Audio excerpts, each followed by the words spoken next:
Chapter 3, Israel, the Flood.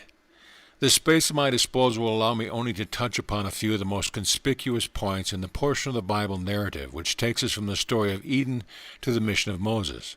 For the reader will kindly bear in mind that I am not writing a commentary on the whole Bible, but only a brief introduction to its study. The episode of Cain and Abel will be dealt with in the next chapter, and I will therefore pass on at once to the deluge.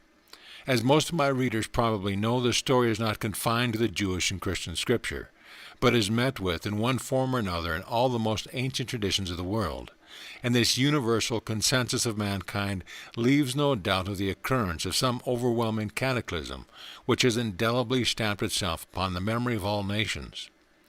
Whether science will ever succeed in working out the problem of its extent and of the physical conditions that gave rise to it remains to be seen, but it does not appear unreasonable to associate it with the tradition handed down to us by Plato of the sinking of the great continent of Atlantis, which is said to have once occupied the area now covered by the Atlantic Ocean. I am well aware that some geologists dispute the possibility of any radical changes having ever taken place in the distribution of the land and water surface of the globe, but there are at least equally good opinions on the other side. And if there is any fact in the world's history regarding which tradition is unanimous, it is the catastrophe of the deluge. And here I would draw attention to the fact that the Bible specifically warns us against the opinion that no such catastrophe ever took place, and points out this opinion as one of the signs of the time of the end, speaking of it as determined ignorance, and telling us that a similar catastrophe, only by fire instead of water, will at some future period overwhelm the existing world. 2 Peter 3. And I would add that the possible conditions for such an event may not unreasonably be inferred from certain facts in the science of astronomy. It is not my present purpose, however, to enter into the scientific and historical aspect of the deluge tradition, but to point out its significance in that inner meaning of the Bible which I wish the student to grasp. Psychic forces. In the story as handed down by all nations, the deluge is attributed to the wickedness of mankind, and according to some very ancient traditions, this wickedness took largely the form of sorcery, a word from which may perhaps provide a smile in the uninitiated reader, but which holds a conspicuous place in the list of those causes which in the book of Revelation are enumerated as leading to exclusion from the heavenly city. And it will become sufficiently clear why it should do so when we learn what it really means. Coupling this tradition with the symbolical significance of water, a deluge would indicate a total submergence in a psychic environment which had become too powerful to be held under control. The psychic world is an integral part of the universe, and the psychic element is an integral part of man. And it is in this circulus that we find the plastic material which forms a nucleus for those attractions which eventually consolidate as external facts. The psychic realm is therefore the realm of tremendous potentialities, and the deeper our knowledge of its laws, the greater we see to be the need for bringing these potentialities under a higher control. Now the opening verses of Genesis have shown us that water, without the movement of the Spirit, is darkness and the abode of chaos. The movement of the Spirit is the only power that can control the turbulence of the waters and bring them into the harmonious action which will result in forms of life, beauty, and peace. And in the world of man's mind, this movement of the Spirit upon the waters takes place exactly in proportion as the individual recognizes the true nature of the divine Spirit and wills to reflect its image and likeness. Where this recognition takes place, the psychic forces are brought under the control of a harmonizing power, which, reflecting itself into them, can only produce that which is good and beautiful. On a small scale at first, because of our infantile knowledge of the powers with which we are dealing, but continually growing with our growth until the whole psychic world opens out before us as a limitless realm filled with the glory of God and the love of man and the shape of beauty to which they give rise. But if a man forces his way into that realm, on no other basis than his individual strength of will, he does so without recognizing that his will is itself a product of the psychic plane, and only one among untold organized entities and unorganized forces which sooner or later will overpower him and hurry him to age-long destruction. Age-long, for I use the Bible word eneus, which, as the learned friar has shown in his eternal hope, does not mean absolutely endless. Yet if we reflect what may be included in this word, infinite periods, perhaps of withdrawal and renewal of our whole planetary system, we may well stand aghast at such prodigious ruin. But if such dangers are in it, may we not say that we will have nothing to do with the psychic realm? No, for by our nature we are always immersed in it. It is within us, and we are and always must be inhabitants of it, and we are always unconsciously using its forces and being reacted upon by them. What we need, therefore, is not to escape from what is an essential part of our nature, but to learn to vivify this otherwise dark realm with the warmth of divine love and the illumination of divine light. Violence. But the Bible tells how very far the antediluvian world was from recognizing these divine principles, for the earth was filled with violence, and except in the family of Noah the true worship of God had ceased among men. And remark this word violence as a summing up of human inequity. Violence is the clashing of individual wills not harmonized by the recognition of any unifying principle. The oneness of the Spirit from which all individualization proceeds is entirely lost sight of, and each for himself becomes the ruling principle, a principle which cannot but result in violence under whatever disguise it may be masked for a time. The earth filled with violence was the outward correspondence of the inward mental state of the masses of mankind, and we may, therefore, well imagine what the nature of their operation in the symbolic world of water must have been. This state of things has been growing for generations, until at last the inevitable result arrived, and the moral deluge produced its correspondence in the physical world. The uninstructed reader will doubtless smile at my reference to the psychic environment, but those who have obtained at least some glimpse beyond the threshold will see the force of my argument when I direct their attention to the signs of a recurrence of a similar state of things at the present day. Research in various directions is making clearer and clearer the reality of the psychic forces, and increasing numbers are beginning to get some measure of practical insight into them. And while I rejoice to say that we see these opening powers being employed for the most part under the direction of sincere religious feeling and with charitable intention, yet there are not wanting reports of opposite use, and this in connection with specific localities where the inverted employment of these great powers is secretly practiced according to methodized system. I cannot too strongly warn the student against a connection with such societies, and their existence is a terrible comment upon the Master's description of the latter days, which, he expressly tells us, will reproduce the character of those which immediately preceded the flood. The soul's safeguard is in recognizing the divine spirit as the only source of power, and in regarding every action, whether of thought, word, or deed, as being in its form and measure and act of divine worship. This is what St. Paul means when he says, "Pray without ceasing." What needs to be cultivated is the habitual mental attitude that leads us to see God in all things. And it is for this reason that the foundation of conscious spiritual life is that first commandment to the consideration of which we are approaching. It was therefore in consequence of their entire denial of the divine spirit that the antediluvians raised up an adverse power, which at last became too strong for them to control. And here let me once and for all set the student right with regard to those passages of the Bible in which God is represented as making up his mind to inflict injury, as in the announcement of the impending deluge. These expressions are figurative. They represent the entrance upon the scene of that cosmic law of disintegration, which necessarily comes into play as soon as the highest directing power of intelligence is inhibited. And therefore, as soon as a man willfully thrusts from himself the recognition of the universal spirit in its highest manifestation, as the guardian and guide, the ipso facto calls it into action in its lower manifestation as the universal cosmic force. The reason for this will appear more clearly from a careful study of the relations between the personal and the impersonal modes of spirit. But the explanation of these relations would occupy too large a space to be entered upon here, and the reader must be referred to other works on the subject. In the present connection it is sufficient to say that we can never get rid of God, for we ourselves are manifestations of his being, and it will not have him as the good. We shall be compelled to accept it as the evil. This is what the Master meant when he said in the parable that on the Lord's return to his city, he ordered those who would not accept him to reign over them to be slain before him. The Ark. Noah and his 3 sons are rescued from the universal overthrow by means of the Ark. As I am concerned in the present book with the inner meaning of the Bible rather than with historical facts, I must leave the reader to form his own conclusion regarding the literal measurement of that vessel. But I would take this opportunity of observing that where distinct numbers and measurements are given in the Bible, they are not introduced at haphazard.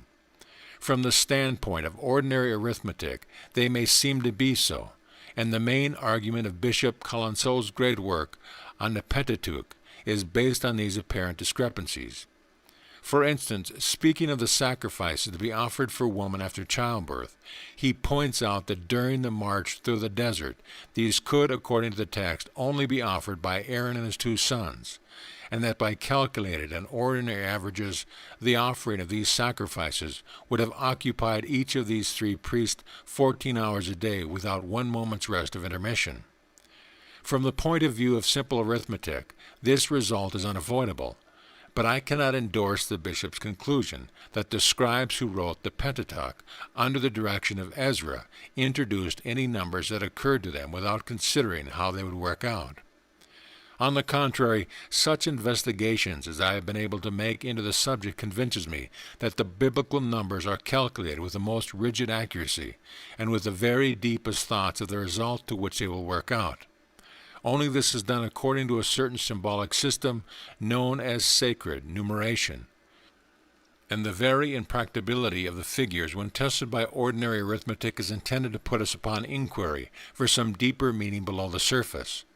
To explain the principles of sacred numeration would be beyond the scope of an elementary book like the present, and probably few readers would care to undertake the requisite amount of study. But we must not suppose that the numbers given in the Bible are without significance whenever ordinary methods of calculation fail to elucidate them. The whole meaning of Scripture is not upon the surface, and in the present connection we are expressly pointed to a symbolic significance in 1 Peter 3:20 and 21. And the recurrence of the ark as a sacred emblem in the great race religions clearly indicates it as representing some universal principle. The Zoroastrian legend of the flood throws some light onto the subject, for Yima, the Persian Noah, is bidden by Ahura Mazda, the deity, to bring the seeds of sheep, oxen, men and women, dogs and birds, and every other kind of tree and fruit, 2 of every kind into the ark, and to seal it up with a golden ring, and make in it a door and a window. The significance of the ark is that of a vehicle for the transmission of the life principles of being from an old to a new order of life, and all that is not included in the ark perishes. This is the generalized statement of relations which the ark sets forth, and like all other generalizations, it admits of a great many particular applications, ranging from those which are purely physiological to those which are in the highest degree spiritual, and the study of comparative religion will show us that the idea has been employed in all its most varied applications. Yet, however varied, they all have this common feature. They signify something which conveys individual life safely through a period of transition from one order of manifestation to another. The ark, as a sacred vessel, plays a conspicuous part throughout Scripture, but in the present connection we shall best realize its meaning by considering it as the opposite principle to that from which it affords deliverance. If water signifies the psychic principle, then the ark signifies that which the psychic principle supports, and that which has an opposite but corresponding nature, that is to say, the body. The ark is not independent of the water, but is constructed for the purpose of floating upon it, and similarly the body is expressly adapted to man's psychic nature, so as to make with it and the spiritual principle of life a whole individuality. Now it is precisely in the recognition of this wholeness that refuge from all psychic entanglements is to be found. We must always remember that the body, equally with the soul, is the instrument of the manifestation of the Spirit. It is the union of the three into the single whole that constitutes the full reality of life, and it is this sacredness of the body that is typified by the sacredness of the ark. The Ark of Noah was a solid construction, built on a pattern all the details of which were laid down to scale by the divine architect, and it thus exemplifies the accurate proportions of the human body. And in passing it may interest the reader to note that the proportions of the human body numerically represent the principal measurements of the solar system, and also form the basis of the proportions observed in such ecclesiastical architecture as is designed according to canonical rules, of which Westminster Abbey and Milan Cathedral are good examples. I cannot, however, stop to digress into this very interesting subject, and for our present purpose it will be sufficient to say that the ark with its living freight is typical of the fact that the full realization of life is only attained in the threefold unity of body, soul, and spirit, and not by their disassociation. It is the assertion of the solid, living reality of the work of the Spirit, as distinguished from those imperfect manifestations, which are the subterranean root of the true manifestations, but are not the real solid thing itself. It is the protest of healthy reality, which includes the psychic element in its proper order, as the intermediary between the purely spiritual and the purely material, as against the rejection of the corporeal element and total absorption into the psychic, a condition which prevents the spirit from obtaining to self-expression as a synthesis, which alone is the completion of its evolutionary work. For this reason, undue absorption in the psychic sphere is contrary to the spirit, and however we may apply it to the world spiritual in a sense of not being corporeal, if the psychic element is not taken in its proper connection with the two others, it is as far from being spiritual in the true sense of the word as the material element itself. The true reality is in the harmonious interaction of the three in one. God's world is a world of truth, in which evanescent shapes do not take the place of reality, and for these reasons the Bible everywhere insists on nothing short of the fullness of perfect realization, and the ark is one of the figures under which it does so. The Tower of Babel. This realization of the triple unity of man is the first step towards our final enfranchisement. But in the very act of escaping from the danger of the deluge, we are exposed to a danger of the opposite kind, that of regarding the corporeal side of life as everything, and this was typified by the building of the Tower of Babel. This tower, note carefully, was built of brick, that is, of a substance which is nothing but clay, the same red earth out of which Adam is formed, and is therefore the very opposite to the heavenly Jerusalem, which is built of gold and precious stones. Now a building naturally signifies a habitation, and the building of the Tower of Babel to escape the waters of the flood is that reaction against the psychic element which denies spiritual things altogether and makes of the body and its physical environment the one and the only place of man. It is the same error as before of trying to erect the edifice of wholeness and the foundation merely of a part, only now the part selected is the corporeal instead of the psychic. From a mathematical perspective, it is the attempt to make out of 1/3 is the same as 1. The natural consequences soon follow in the confusion of tongues. Language is the expression of thought, and if our ideas of reality include nothing more than an infinitude of secondary causes which appear in the material world, there is no central unit around which they can be grouped, and consequently, instead of any certain knowledge, we have only a multitude of conflicting opinions based upon the ever-changing aspects of the world of appearances. There are as many opinions as there are persons, and so the builders are dispersed in confusion, for theirs is not the city that hath foundation, whose builder and maker is God. Hebrew 11:10. The Patriarchs. From this point in the Bible story, a stretch of many ages brings us to the times of the patriarchs, Adam, Isaac, and Jacob. We are here in the transition stage from allegory to history, and St. Paul points out this intermingling of the two elements when he tells us that Hagar and Sarah represent the two covenants and the earthly and heavenly Jerusalem. And here I would impress upon the student the dual character of scriptural personages and events. Because a personage or event is typical, it does not follow that it is not also historical. On the contrary, certain personages, systems, and events become typical, that is, specifically emphasize certain principles for the very reason that they give them concrete expression.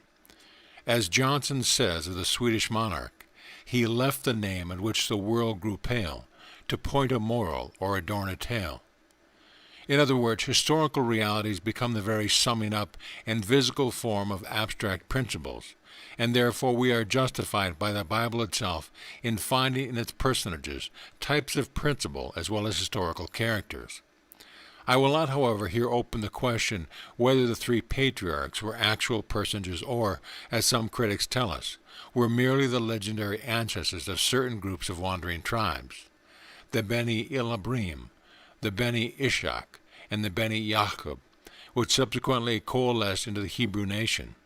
However interesting the discussion of the historical facts would be remote from my present object, which is to throw some light upon the inner meaning of the Bible. And for this purpose we may be content to take the simple narrative of the text for, whether actual or legendary, the only way in which Abraham, Isaac, and Jacob can affect us at the present day is as characters in a history, the significance of which will become clear if we read between the lines. But from this latter point of view, the biblical statement of the national origin of Israel carries unfolded within it the hidden statement of those great principles which it is the purpose of the Bible to reveal. And here let me draw attention to the method adopted in Scripture. There are certain great universal principles which permeate all planes of being from the highest to the lowest. They are not many in number, and the relations between them are not difficult to comprehend when clearly stated. But we find difficulty in recognizing the identity of the same principles when we meet with them, so to say at different levels, as for example, on the physical and the psychic planes, respectively. And consequently we are apt to imagine them much more numerous and complicated than they really are. Now, the purpose of the Bible is to convey instruction in the nature and use of these principles to those in whose hands this knowledge would be safe and useful, while concealing it from others, and in a manner appropriate to this subject, it continually repeats the same few all-embracing principles over and over again. This repetition is firstly unavoidable because the principles themselves are few in number. Next, it is necessary as a process of hammering in and fixing it in our minds. And lastly, it is not a bare repetition, but there is a progressive expansion of the statement, so as to conduct us step by step to a further comprehension of its meaning. Now, this is done in a variety of ways, and one of the frequent occurrences is through the use of names. Sacred nomenclature is a larger study of sacred numeration, and indeed the two so shade off into one another that they may be regarded as forming a single study. And I will therefore no more attempt in the present book to elucidate the one system than the other, for they require a volume to themselves. But this need not prevent us considering occasional instances of both, and the names of the patriarchs are too important to be passed over without notice. The frequency with which God is called in Scripture the God of Abraham, of Isaac, and of Jacob shows that something more must be referred to than the mere fact that the ancestors of the Jews worshipped him, and the consideration of some of the prominent points in the history of these allegorical personages will throw a light on the subject which will be very helpful in our further investigation. Jacob in personal struggle. If we realize the truth of St. Paul's statement that the real object of the Bible is to convey the history of the spiritual Israel under the figure of Israel after the flesh, we shall see that the descent of Israel from the three patriarchs must be a spiritual descent, and we may therefore expect to find in the patriarchs themselves an adumbration of the principles which give rise to the spiritual Israel. Now we should particularly notice that the name Israel was bestowed on Jacob, the third patriarch, on the occasion when he wrestled with the angel at the ford Jabbok, and he obtained his name as a result of his successful wrestling. We are told that Jacob recognized that it was a divine being, the Nameless One, with whom he wrestled, and this at once gives us the key to the allegory. For we know from the Master's instruction to the woman of Samaria that God is universal spirit, and though the universal is that which gives rise to all manifestations of the particular, yet it is logically and mathematically impossible for the universal as such to assume individual personality.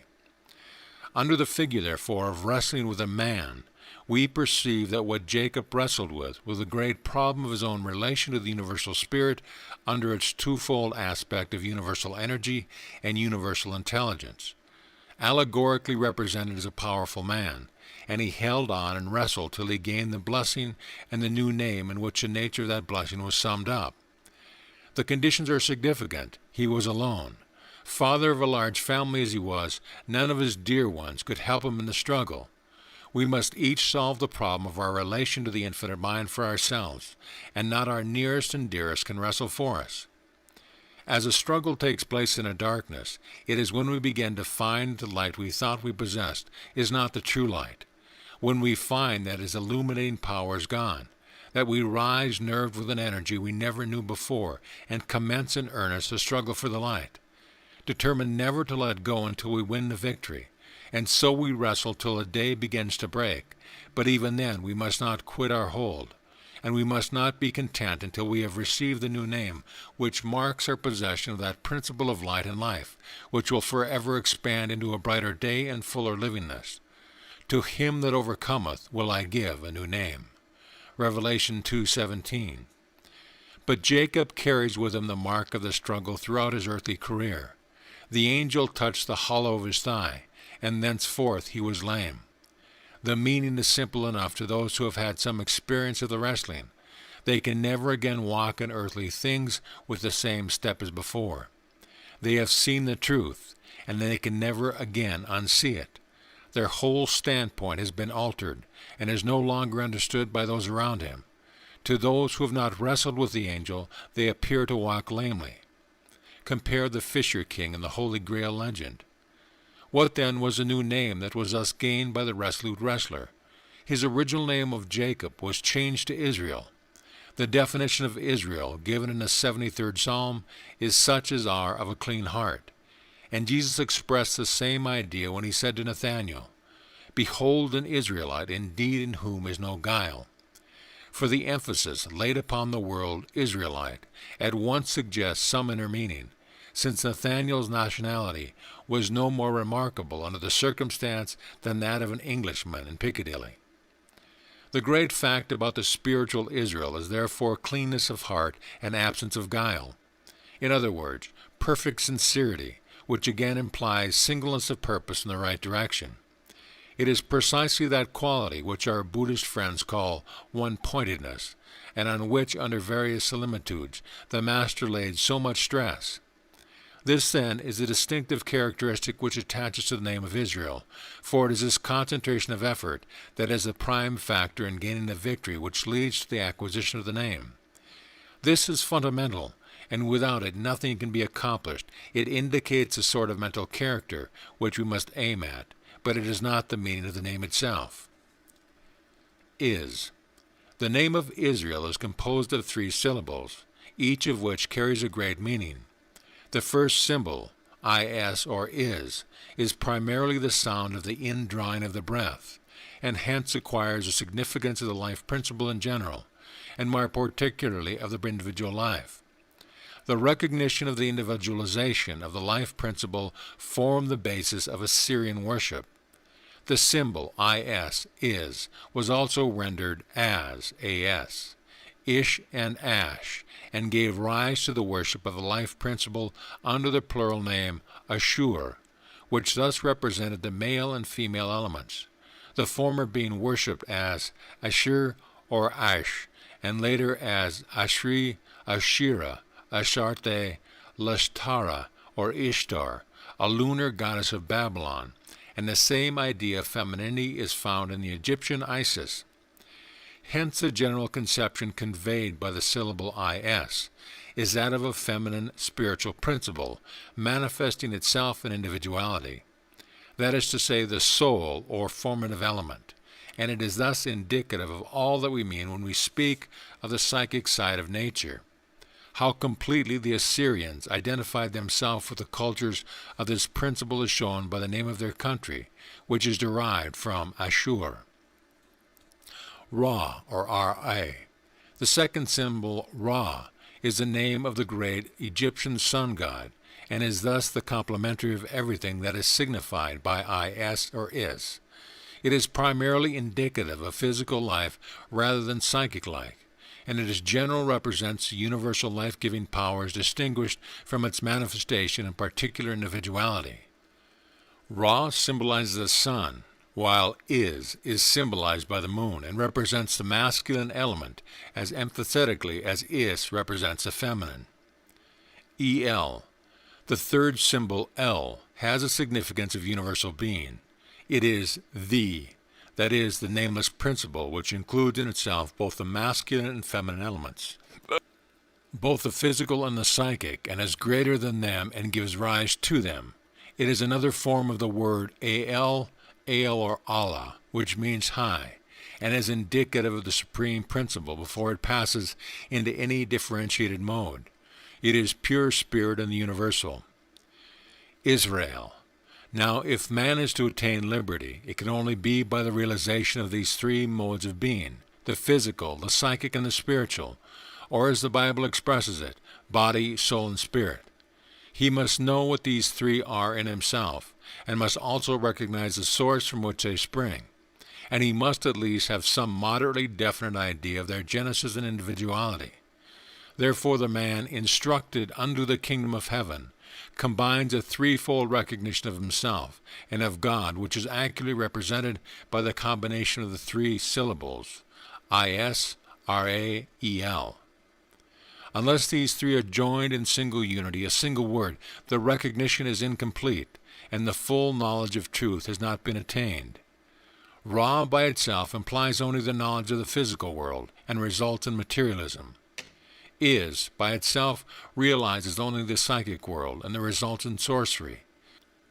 El, by itself, corresponds only with a vague apprehension of some overruling power, capricious and devoid of the element of law, and thus results in idolatry.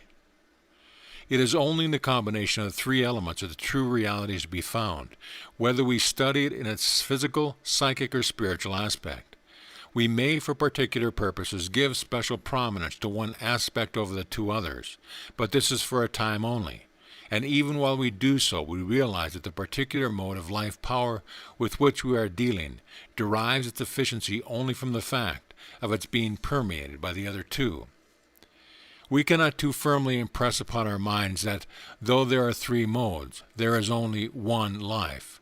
And in all our studies and in their practical applications, we must never forget the great truth, that the living power which we use is a synthesis, and that whenever we make an analysis, we theoretically destroy that synthesis.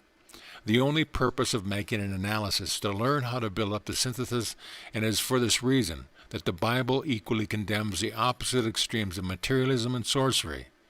It tells us that dogs and sorcerers are excluded from the heavenly city, and when we understand what is meant by these terms, it becomes self-evident, and it cannot be otherwise.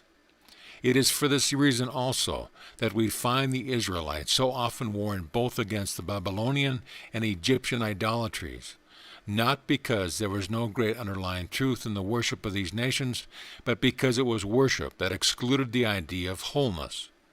Wilt thou be made whole is a divine invitation to us all, and the Egyptian and Assyrian worships were eminently calculated to lead their votaries away from this wholeness in opposite directions.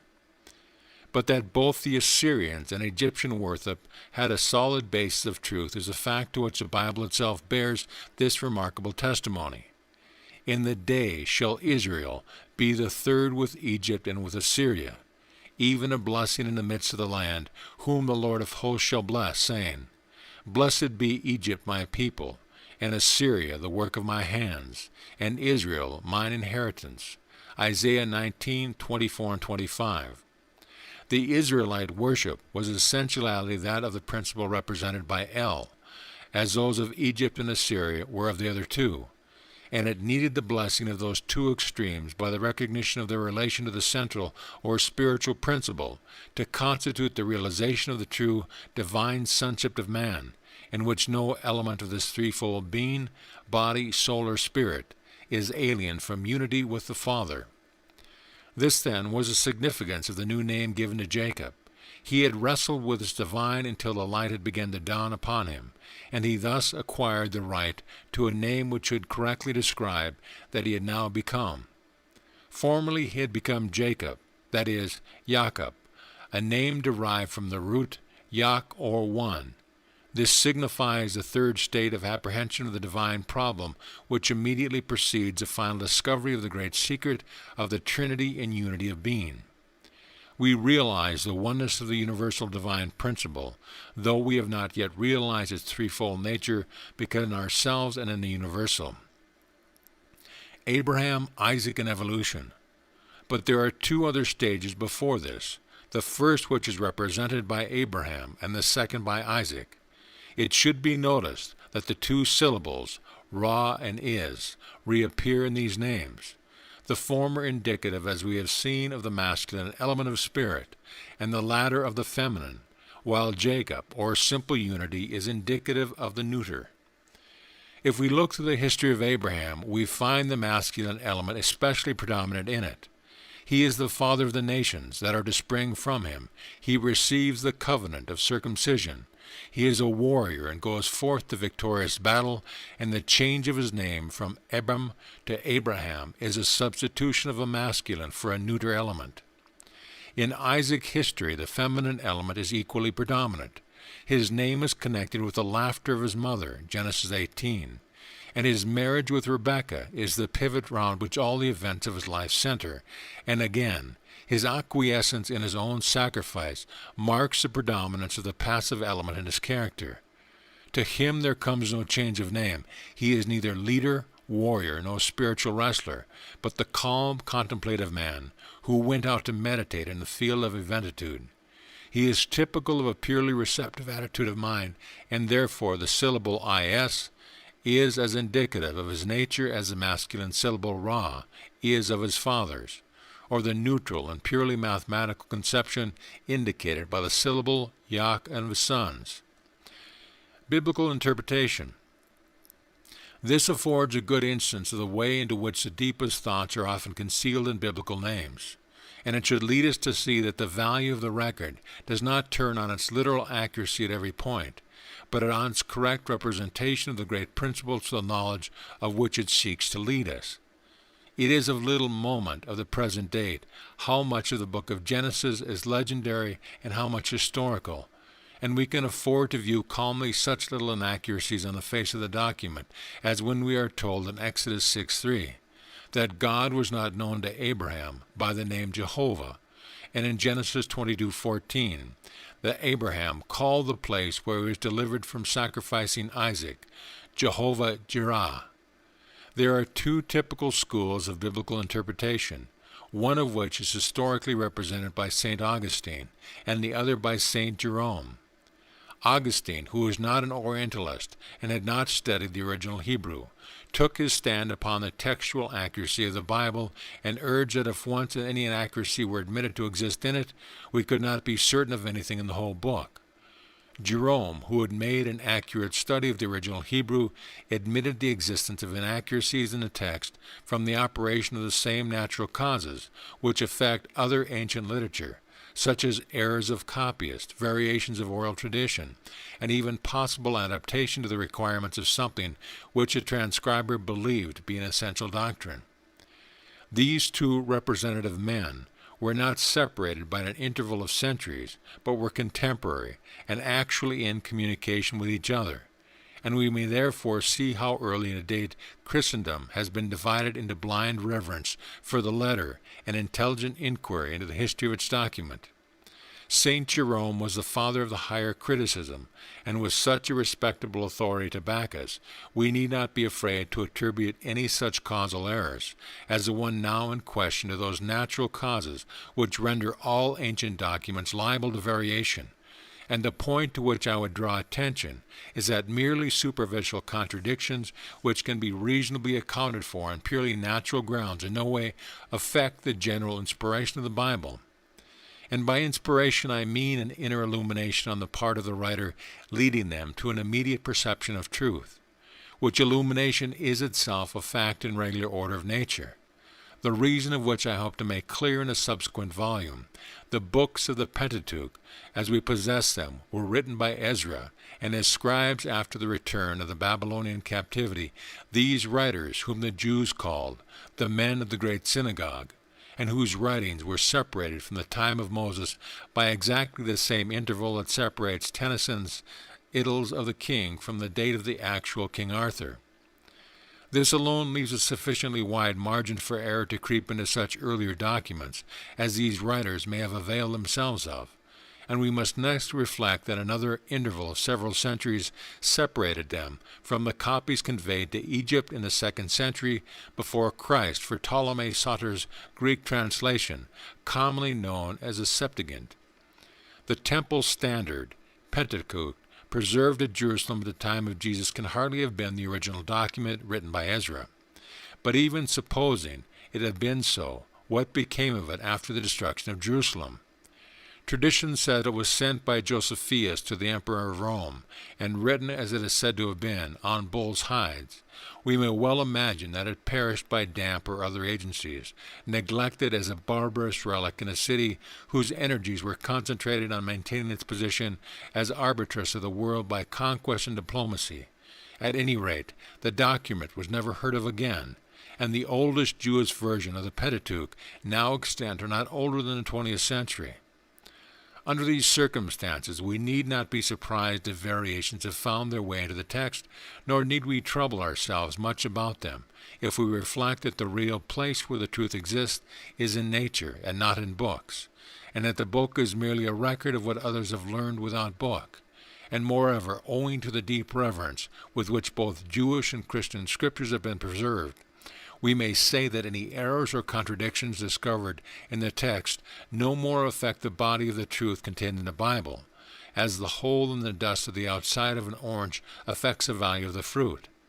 It is this inner truth that we are seeking, and if we'd all realize the Master's statement that the kingdom is within, superficial discrepancies will not present any difficulties at all.